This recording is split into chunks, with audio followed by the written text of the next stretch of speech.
It has come to my attention that people use GenAI in ways that don't even cross my mind as a possibility. It's not that I want to beat a dead horse by pointing out how pointless the use case was for the anecdote that I'm going to give, but I do also find it interesting. It's not just that I'm against GenAI on principle, and I mean GenAI, not AI tools and other capacities, which is very important to differentiate. It's also that I've never considered using it because its presence has never seemed beneficial to a task or thought process that I'm doing. Where average users looked at ChatGPT and felt relief of, I don't have to think about that now, or even, I can do/make that now. GenAI services have not provided anything that would streamline my process, even for random personal meme tasks. So a little while ago, I was in the car with my partner and his sibling, and we passed a little house. We all commented that we didn't know if anyone ever actually owned or lived there, like the entire time that we've lived here, and whether it had ever gone up for sale.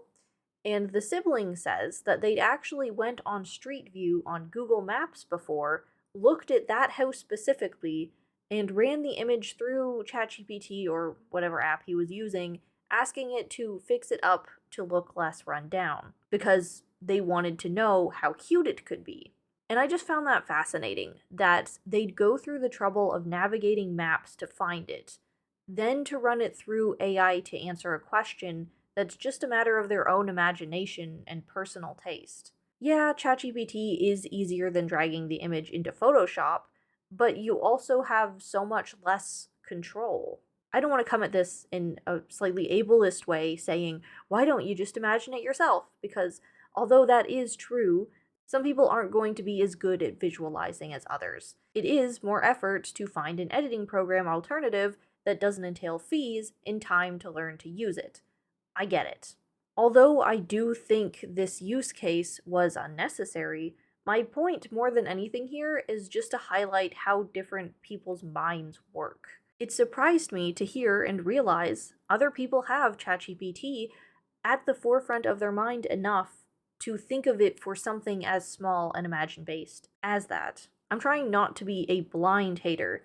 Despite my video previously talking about my disappointment in people offloading cognitive chores, I do think this is a little different. The example before was people electing to ask ChatGPT for recipes and workout plans when those things already exist online and are validated by human input rather than cobbled together by AI. A visual alternative to a specific image that you want, I suppose, is not something that you can get elsewhere without your own effort of owning an editing software, knowing how to use it, being able to visualize in your own head. Don't get me wrong, I still don't approve, but there are personal use cases that I am willing to admit aren't just shortcuts because someone is too lazy to pick a link from regular search engine results, but would genuinely save them time.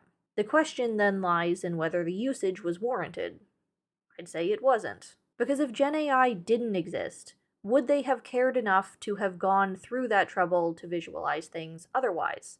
And the answer is no. They used GenAI because it was readily available.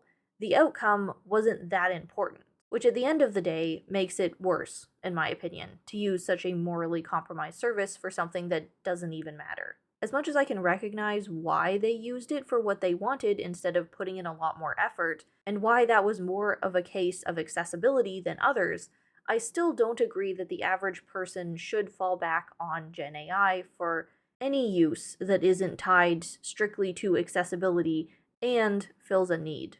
I think that's the least we can ask for from people who do not have opinions or a stake in the creative industry and what's going on over there. Let me know in the comments if you have or you know someone who has any use cases that really do straddle the line of like, okay, that seems like you had a need and it filled it, and it wasn't just needless use, because I am interested to hear and assess those myself.